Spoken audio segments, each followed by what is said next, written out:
বৃষ্টির কারণে তীব্র ভোগান্তিতে রাজধানীবাসী। শুক্রবার সকাল থেকে বৃষ্টির কিছুটা কমে আসলেও বিভিন্ন রাস্তায় জলজটে মানুষ। সিটি কর্পোরেশন পানি নামানোর কাজ চালু রাখলেও ক্ষোভ প্রকাশ করেছেন সাধারণ মানুষ। সবচেয়ে বেশি বিপাকে বাইক রাইডাররা। বিস্তারিত সুমন তানভীরের রিপোর্টে।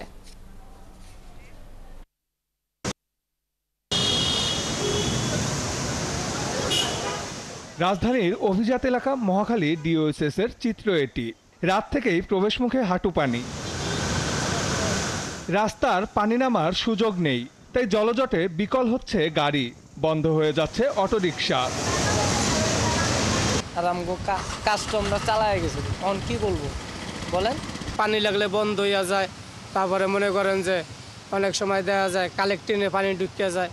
পানি নিষ্কাশন করার লোক থাকতো, আমার মনে হয় না পানিটা জমে থাকতো রাস্তায়। মহাখালী ছাড়াও শান্তিনগর, নিউ মার্কেট, ফকিরাপুল সহ অনেক রাস্তায় পানি জমে থাকার কারণে তীব্র ভোগান্তিতে পড়েছেন মানুষ। এদিকে আবহাওয়ার পূর্বাভাস অনুযায়ী আগামী 3 দিন বৃষ্টি অব্যাহত থাকলে পরিস্থিতি কোথায় গিয়ে গড়ায় সে নিয়েই বাড়ছে দুশ্চিন্তা। অনেক কষ্ট হয় আমাদের, এই যে একটু পানি বেশি হইলে এই মার্কেটটা পানি উঠতে জায়গা। বৃষ্টি এখানে নাই, কারণ মেট্রোর নিচে আছি, কিন্তু গাড়ি থেকে নামার পর তো সেই বৃষ্টিতে ভিজতে হবে। ওই লাইনে সম্পূর্ণ 10 নম্বরের থেকে একালেই তালতলা পর্যন্ত আপনার পুরো রাস্তা জাম ছিল, রাত্রে কভার নেই, পুরো রাস্তায় সিএনজি নষ্ট হয়ে গেছে, এতে রাস্তা ওটা বন্ধ হয়ে গেছে। এত বৃষ্টি ক্ষতিকর, জীবনযাত্রা স্থবির হয়ে পড়ে। গাড়ি পাচ্ছিলাম না, এমন বৃষ্টি, গাড়ি আসতেছে না।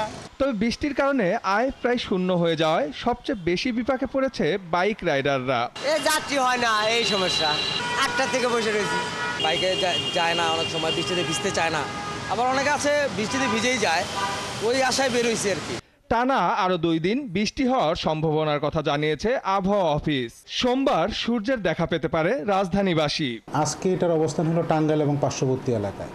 একটা নিম্নচাপ আকারে অবস্থান করছে বর্তমানে, এবং ধীরে ধীরে সেটা শক্তি হারিয়ে আরও অথবা লঘুচাপে পরিণত হয়ে আজকের মধ্যে এটা গুরুত্বহীন হয়ে যেতে পারে। কিন্তু বৃষ্টির যে ধারাটা আছে এটা আজকে এবং কালকে অব্যাহত থাকার সম্ভাবনা আছে। তবে একটা জিনিস কি, বৃষ্টির পরিমাণ সারা দেশে পরিমাণ একটু কমে আসতে পারে। যেন আমরা আজকে ঢাকায় গতকাল সকাল 6টা থেকে আজকে সকাল 6টা পর্যন্ত বৃষ্টিপাত পেয়েছি 196 মিলিমিটার, যেটা হয়তো বা আজকে আরও পরিমাণ কমে আসতে পারে, কিন্তু সারাদিনই বৃষ্টির একটা সম্ভাবনা আছে। প্রাকৃতিক দুর্যোগে বিদ্যুৎ সরবরাহ বিঘ্ন হয়, 5000-এর বেশি মোবাইল টাওয়ার বন্ধ হয়ে পড়েছে বলে জানিয়েছে প্রধান উপদেষ্টার ডাক, টেলিযোগাযোগ ও তথ্য বিষয়ক বিশেষ সহকারী ফয়েজ আহমেদ তৈয়ব। সুমন তানভীর, 71, ঢাকা।